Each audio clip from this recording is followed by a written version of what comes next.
Gowdy runs out of patience, issues terrifying warning that will give the swamp nightmares by US4Trump.com.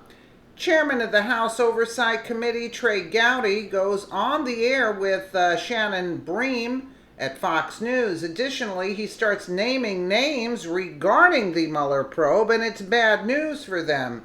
Gowdy is hot on the trail of the special counsel ringleaders and who is behind the dirty dossier. Furthermore, he is ready to send out subpoenas to get to the bottom of how a key DOJ official continued to trade information with the dirty dossier author, Christopher Steele, after the FBI cut him loose for leaking to the media. Shannon tells the audience, rumor has it that subpoenas will be flying soon for Bruce Orr, Christopher Steele, and Fusion GPS co-founder Glenn Simpson. Shannon does not hold back as she asks Trey to tell us what is going on, if the rumors are true or not. Oh, it's true, and it's heating up for the witch hunt team. First, Trey tells us that he spoke to Bob Goodlatte, chairman of the House Judiciary Committee, in detail yesterday. Additionally, Gowdy says that the Department of Justice has been ignoring their requests and that although they are patient, they are running out of patience. Then, in an adamant stance, he says they either need to set this for a date certain or there will be a subpoena issued. Let's take a listen here. Okay. Tonight, there are new allegations that a key Justice Department official continued to communicate and trade information with dossier author Christopher Steele long after the FBI had cut Steele loose for leaking to the media. Also breaking, the possibility that House Judiciary Chairman Bob Goodlatte's preparing to subpoena Bruce Orr, Christopher Steele, and a number of other current and former FBI and DOJ officials. Congressman Trey Gowdy, chairman of the House Oversight Committee, which has been investigating these issues jointly with the Oversight Committee, joins us tonight from South Carolina. Chairman, welcome. Yes, ma'am. Thank you.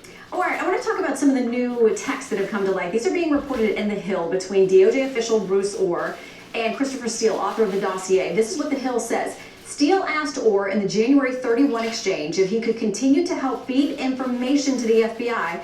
Quote, just want to check you are okay, still in the situ, and able to help locally as discussed along with your Bureau colleagues. This is 2016. I'm still here and able to help as discussed, or texted back. I'll let you know if that changes. Steele replied, if you end up out though, I really need another Bureau contact point number who is briefed. We can't allow our guy to be forced to go back home. It would be disastrous. Mr. Chairman, are these texts new to you? Maybe you've seen them, maybe you know the context. Can you elucidate at all?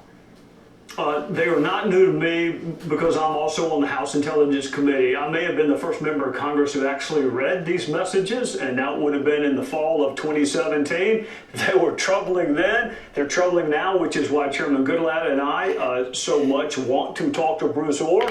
I think House Intel wanted to talk to Bruce Orr, but that investigation got wound down and then transferred over to Chairman Goodlatte and myself. I mean, think about Chris Steele, who has been dismissed from the FBI because he cannot follow their rules and regulations, and he's communicating with someone in the Department of Justice who, by the way, Shannon, is not involved in this investigation.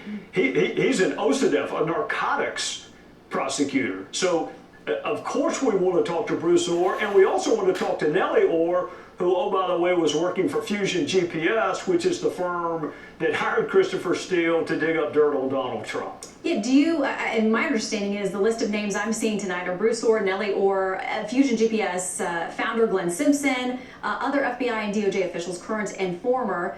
Will they be subpoenaed, do you know, and when would you hope to hear from them? Well, there are two categories. Those that work for government now, we should not have to subpoena them. We should do what Bob and I did weeks ago, which is send the list over to the Department of Justice. These are your employees that we want to talk to. So far, that has fallen on deaf ears. Chairman Goodlatte's a very patient man, but we have run out of patience. I talked to him yesterday at length. They either need to set this for a date certain or there will be a subpoena issued. The Speaker will back it up. Goodlatte will back it up. The House will back it up. There is no reason not to make him available for a deposition or transcribed interview. One thing a lot of folks would like to know, and I'm sure you're chief among them, about what it means. Are you still able to help us when Steele is talking to Orr? I want to also, though, get to other questions involving the Mueller investigation, because now there's this back and forth about agreeing to some conditions for the president to sit down.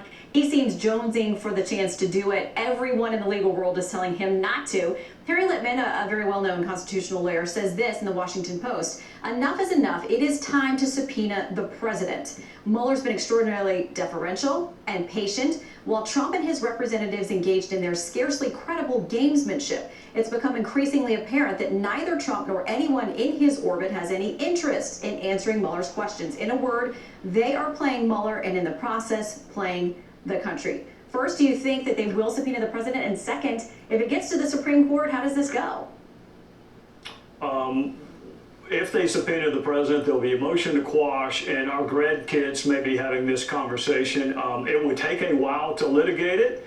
The reason I'm smiling, Shannon, is I was on a committee that sent some questions in writing to President Obama. They were really important questions to the family members of 4 people who were killed. I'm not even sure he even opened the envelope. So where this newfound outrage is that presidents won't answer legitimate inquiries from either that branch or another branch, I am on record as saying this. President Trump can get much better legal counsel than what I can provide him. And it's been a while since I had my Miranda warnings read to me, but I'm fairly familiar with them, and I think you can stop answering questions whenever you want to. So what I would tell the president, sit down and answer the questions about what, if anything, you know about what Russia did in 2016, and then answer the questions about who, if anyone, did it with them. That's the core jurisdiction of Bob Mueller. Answer those, and then don't answer anymore. You don't have to answer a question simply because it's asked. You see that he's a traitor? Sit down and answer the question. All the attorneys are saying don't sit down, and this moron here, or traitor, not a moron, because you can't say he's a moron, he's saying sit down with Mueller. I wanted to listen to him.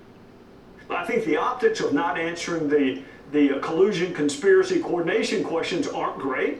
So if he's open to free legal advice, which is usually worth what you pay for, but I'll try it anyway, answer the questions related to the 2 core pillars of Mueller's jurisdiction. What did Russia do? Do you know anything about it? My guess is no. With whom, if anyone, did they do it? I think the president has said repeatedly he knew nothing about it. In fact, he told Comey, if anyone on my team did it, I want you to find out, which tells me he didn't know anything about anyone on his team doing it. Answer the questions, and then don't answer the rest of it. I won't ask you to answer when you were last Mirandized. We will get into that, although I'd love to know. College, I think. We'll talk about that another time. Do you honestly believe that Mueller is going to ask those 2 questions and then don't answer the rest? What does that make you seem like? Like you're guilty? Listen, I don't like Trey Gowdy, and he's proving that he's a traitor now by telling the president to answer those 2 questions and don't answer anything else.